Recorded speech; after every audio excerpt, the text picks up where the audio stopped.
Welcome back, folks. This is Tommy, Help with Gadgets, and today we've got a opportunity to take a look at this particular knife. This is the LionSTEEL ROK. That's R-O-C, or R-O-K. I mean, it's actually written there on the pivot, the back of the pivot there. So it's R-O-K, and wanted to show you the packaging that came with this. There's actually an NFC that you can use your phone, put your phone near, and it'll give you some specs of the knife. Comes with an extra set screw there, as well as some tools to be able to make adjustments on your knife. So wanted to show that before we got started. And this particular knife is quite interesting. It has some quite a few little unique features to it that we'll talk about here just in a few. All right, so let's take a look at the size of this knife. I'll throw the price of the knife up on the screen because I do not recall exactly right off hand how much it was, and also I'll put a little note as to whether or not it's still available. I believe it is, but I don't want to guess and be way off.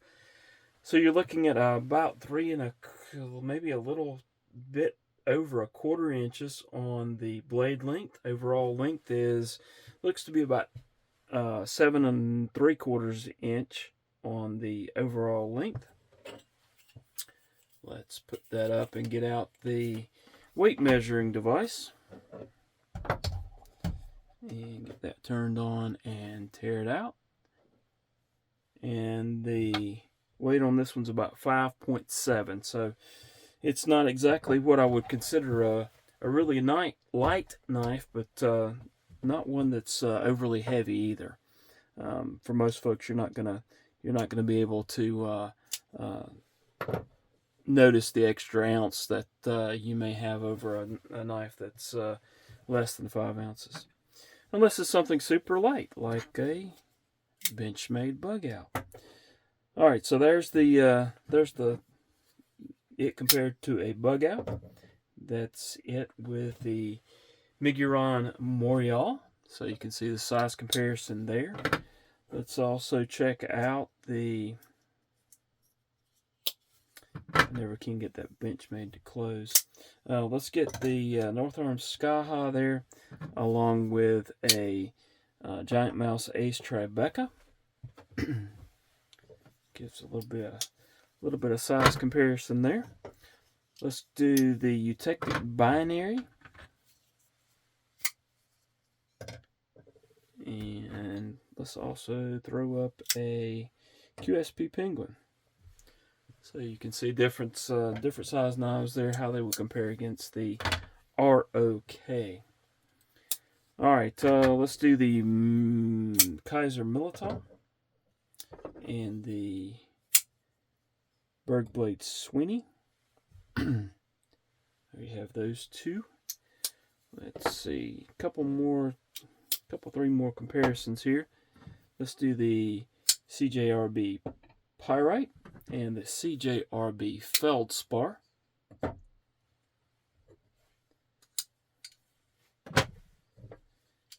Let's do another Kaiser. Let's do the Sparrow. And let's do the Demco Shark Cub. And then one last set of knives to compare sizes to. Let's go with the Microtech MSI and another Kaiser. This will be the Kaiser Cyberblade. And as you can see, the Cyberblade is still shorter than the LionSTEEL ROK. All right, let's look at some of the features. Now, let's not do that yet. Let's keep on with some size comparisons here. There's the how the profile would be as far as in your pocket. There it is against the Kaiser Militao and the Berg Blade Sweeney. Here's a comparison with the Benchmade Bug Out and the Miguron Morial. So you can see it's not too thick of a knife, or too wide of a knife, I should say. There's the Demko Shark Cub, and let's get what else should we get? QSP Penguin. So you can see there's some popular knives that it might kind of compare to, kind of sorta. All right. Thickness. Let's talk about that for a moment. This is it up against the CJRB Feldspar, so about the same there. It's going to be a little bit thicker than the Pyrite right here, as well as the Demko Shark Cub, a little bit thicker than that. The Miguron Morial's going to be about comparable as far as thickness. Benchmade Bug Out, it's thicker than the Bug Out. That's the North Arm Sky High. I think the North Arm Sky High is just a little bit thicker than that one. So QSP Penguin, a little bit thicker than the QSP Penguin. The MSI, I think the MSI's got that one beat a little bit. So there you go. That's some thicknesses of it. So let's look at this knife a little bit.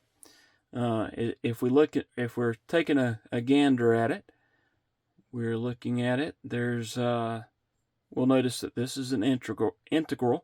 It's made out of one piece of titanium. We'll notice that there is a set screw there in the flipper, and if we take a look at that a little bit, we'll actually see that you can take this flipper off if you want to. Apparently, in some countries, they don't allow a flipper, so you can take that off and just pinch open the knife. Looking further, we'll notice that there's no pocket clip sticking up here. However, if there's a button here, and if we press the button, there is your pocket clip. So then you would just grab the knife like this, slide it down over your pocket. When you pull it out, release, and you wouldn't even have to release. When you pull it out of your pocket, that pops back into place. So if you're opening and using it, and there's no hot spot from the clip. So if you've got somebody that really complains about the pocket clip being a hot spot all the time, hand them this knife and see how they think about that.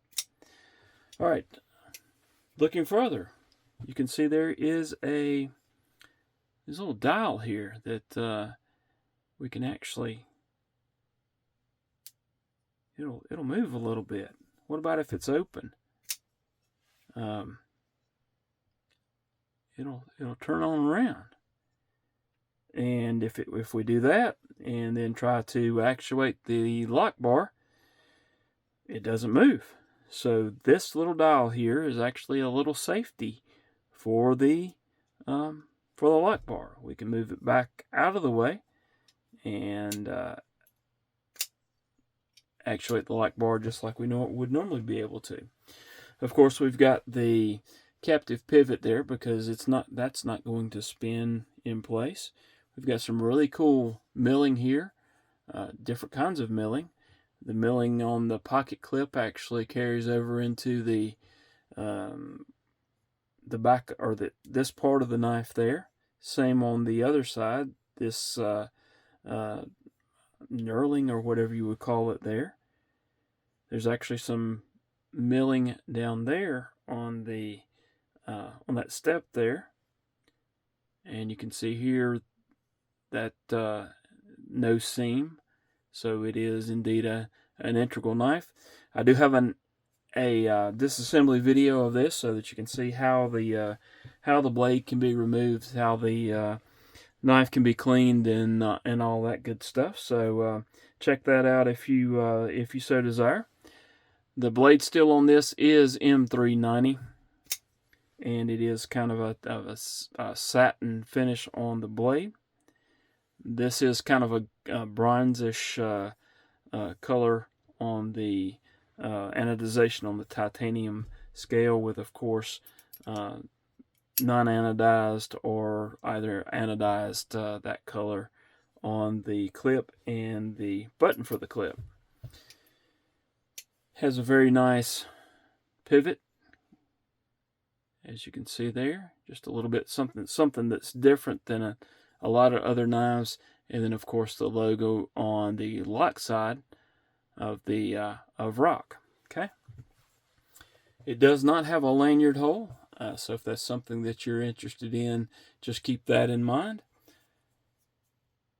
Jimping, it does have some jimping there on the top of the blade, but not a whole lot, and it's not very aggressive. It is enough to give you some extra traction there if you're holding it such that the blade is there with your thumb. Usually, I think my thumb would probably fall a little bit forward of that jimping. There's some milling there, but I wouldn't call that jimping. Nowhere else there is good access to the lock bar, as you can see here.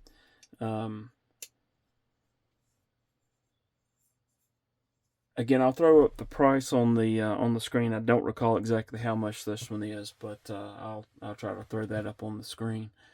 Detent, to me, the detent is a little soft. It's not quite as crisp as I would like, and to me, it's very easy to fail this knife. Even staying off that lock bar, it's very easy to fail this knife. I could probably adjust it a little bit, but this is not my knife, and I didn't want to do that to this one. The flipper is really the only opening method, unless you just want to do the pinch the blade and open it up. Lockup, it's there you go on the lockup. No side to side or up and down. Again, blade finish is kind of a satin finish with the titanium scales. All right, it does work well in pocket. I mean, it's not bad at all. If you're reaching around these edges, this is not really smooth, but it's not. It's probably not going to be something that you're gonna shred your hand on. But just be aware that it is a little bit thinner material right there, so that's something to keep in mind. It does fit well in hand. It is comfortable. Again, there is no hot spot for the pocket clip, because that pocket clip is flush against the sides of the scale. Really cool design there. Having said that, this wasn't one that I carried and used a whole lot. It is, to me, the detent is kind of soft, and you have to give it a little extra oomph to get it going. It's not really a fall shut or shake shut, really, unless you're gonna really shake the blade back closed. So I wouldn't say this would be one I recommend. Is it a cool knife? It absolutely is a cool knife. Does it have some really cool features? It absolutely does have some cool features. That pocket clip is really cool, and with a little practice, you just you go to put it in pocket, and you just mash the button and slide it in, and the pocket clip holds. I mean, it's spring loaded, so it's gonna put tension against your pants, whether it be thick pants or if you're wearing some thin dress pants. And this would be one that I would say is dressy enough to wear with some suit pants or something like that.